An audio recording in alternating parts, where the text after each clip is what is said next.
Saharsa ADM कार्यालय में महाघोटाला और दलाली का सनसनीखेज ऑडियो।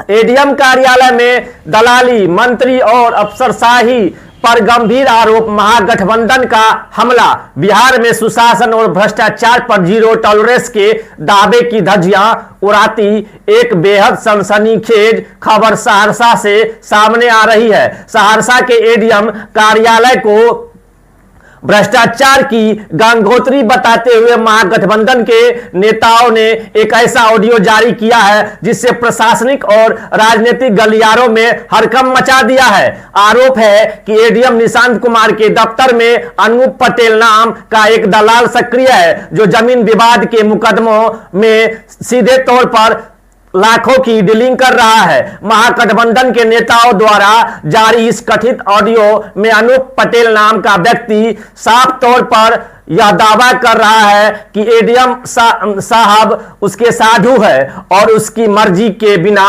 एडीएम कार्यालय का एक पत्ता तक नहीं हिलता है। ऑडियो में दलाल कहता है, जब तक मैं किसी आदेश को 10 बार पढ़ता नहीं हूं तब तक साहेब का दस्तखत नहीं होता है।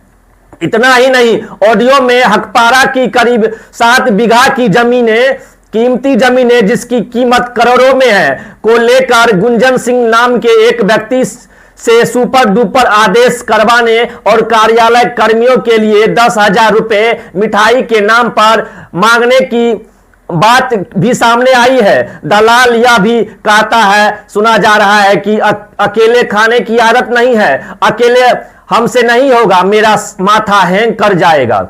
इस पूरे मामले में सबसे बड़ा और चौंकाने वाला मोड़ तब सामने आता है जब इस दलाली के खेल में बिहार सरकार के आपदा मंत्री रत्नेश सादा भी कोई कम नहीं है। ऑडियो के मुताबिक जब एक पीड़ित विक्रम पूछता है कि उसका केस कैसे हार गया, तो दलाल कहता है कि इसमें मंत्री जी ने पैरवी की थी। साथ ही वह दावा करता है कि मंत्री रत्नेश सादा जी को भी 50,000 या 1 लाख रुपया दे देंगे, बाउंड्री बाल का काम करवा दिया जाएगा। महागठबंधन के नेताओं ने सीधा आरोप लगाता है कि यह पूरा खेल माननीय मंत्री रत्नेश सादा के संरक्षण में चल रहा है। इस ऑडियो के सामने आने के बाद अब विपक्ष और महागठबंधन के नेताओं ने बिहार सरकार से आर पार की मांग कर दी है। महागठबंधन के नेताओं का कहना है, एडीएम निशांत कुमार को तुरंत निलंबित कर उसके खिलाफ विभागीय और अनुशंसात्मक कार्रवाई की जाए। एडीएम की चल अचल संपत्ति की उच्च स्तरीय जांच की जाए, विजिलेंस इन्वेस्टिगेशन कराई जाए। इस पूरे भ्रष्टाचार को संरक्षण देने वाले आरोपी मंत्री रत्नेश सादा को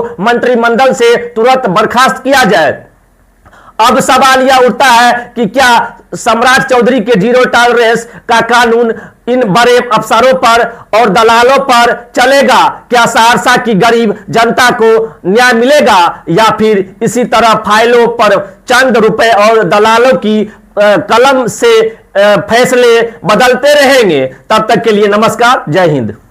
वो जो आरोप लगा रहे हैं और पता नहीं किसका ऑडियो रिवील सुनाए हैं, वो सब जो है सो फर्जी है और ठीक से जानता भी नहीं उस आदमी को। और बता रहे हैं कि पता नहीं, बताया कि रिश्तेदार भी है कुछ, तो रिश्तेदारी जाति में होती है और जाति का भी नहीं है, तो सब बेकार, सब फर्जी बात है।